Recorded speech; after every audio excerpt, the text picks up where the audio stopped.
Fala, meus indignados! Hoje com a cabeça um pouco mais fria, tentando entender agora melhor a derrota do Vini na bola de ouro, fazendo as contas, tentando entender direito essa votação e, claro, pescando agora também entrevistas, falas de um, falas de outro, buscando também história no passado para ver se essa conta fecha.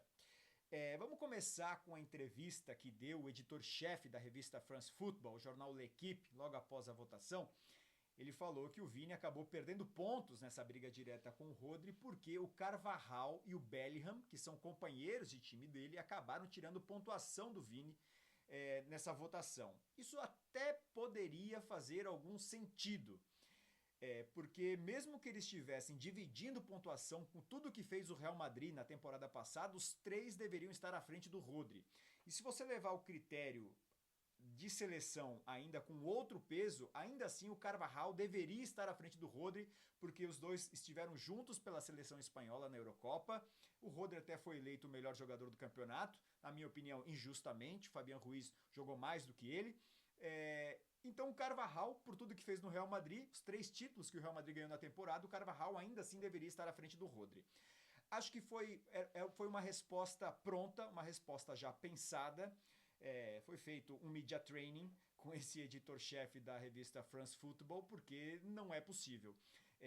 Ainda assim, depois desse evento, outras declarações foram dadas de que o Real Madrid ele só comparece no evento onde ele vai ser campeão, se ele não vai ganhar, ele não comparece, tentando ainda diminuir o posicionamento do Real Madrid. Acho que o Real erra em muitos casos. Já critiquei o Real outras vezes, principalmente no tratamento do racismo com o Vinícius Júnior. Demorou muito para se posicionar. Se a gente voltar lá, para quem tem memória, a gente voltar no passado, o Real demorou pelo menos 10 casos de o Vinícius sendo atacado jogo a jogo até o Real começar a se posicionar. Então, acho que o Real tem culpa em algumas coisas, mas ontem eu acho que ele foi muito bem, porque ele não compactua com esse tipo de situação. E acho que o Real Madrid entende o motivo e a gente vai tentar explicar nesse vídeo por quê.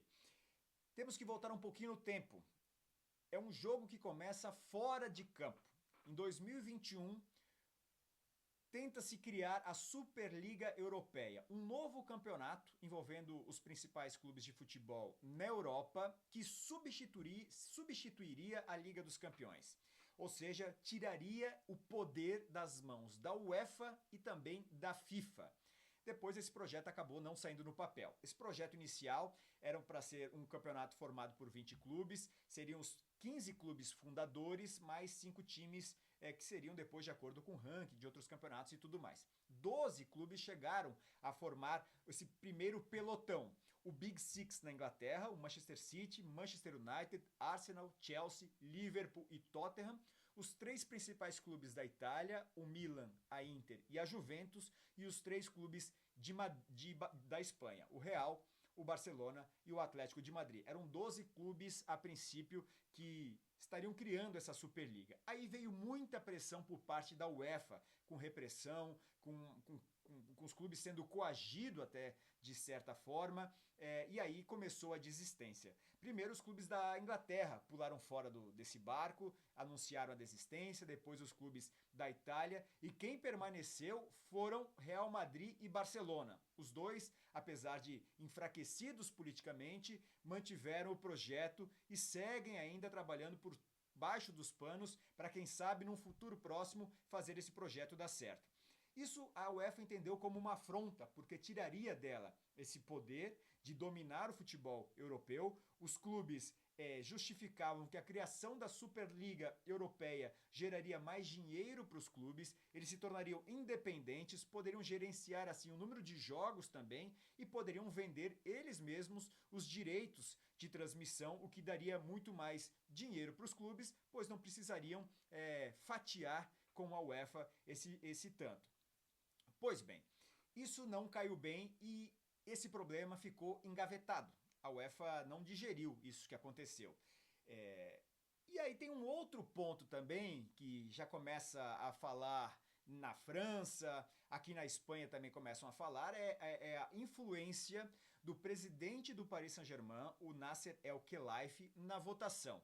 Isso porque no Ballon d'Or de 2021, há uma investigação em curso ainda de que o Nasser El-Khelaifi teria pressionado a revista France Football para dar aquele prêmio Ballon d'Or ao Messi. Vamos lembrar aqui que até hoje o Messi é o único jogador da história a ser eleito o melhor jogador do mundo com a camisa do Paris Saint-Germain.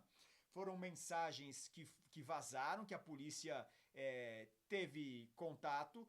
Isso foi vazado na imprensa francesa, como no jornal Le Monde, por exemplo, e que há outros fatos que ligam também, que fazem a gente ter margem para desconfiança, como, por exemplo, o editor-chefe, naquela época da revista France Football, o Pascal Ferrer.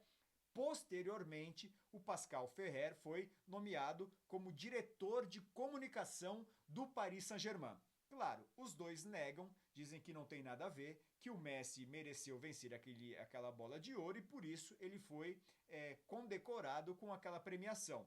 Mas muita gente apontava o Lewandowski como grande favorito para 2021. Não tivemos o Ballon d'Or em 2020 por conta da pandemia, mas o Lewandowski havia vencido o prêmio FIFA The Best, era o favorito para o Ballon d'Or. O Lewandowski acabou ficando em segundo lugar e o Messi acabou levando esse troféu.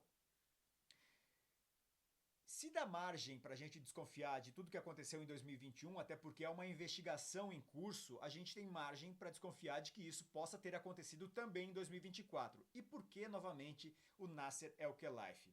Há uma briga declarada do Nasser El-Khelaifi com o Real Madrid e há uma briga declarada do Nasser El-Khelaifi com o Mbappé.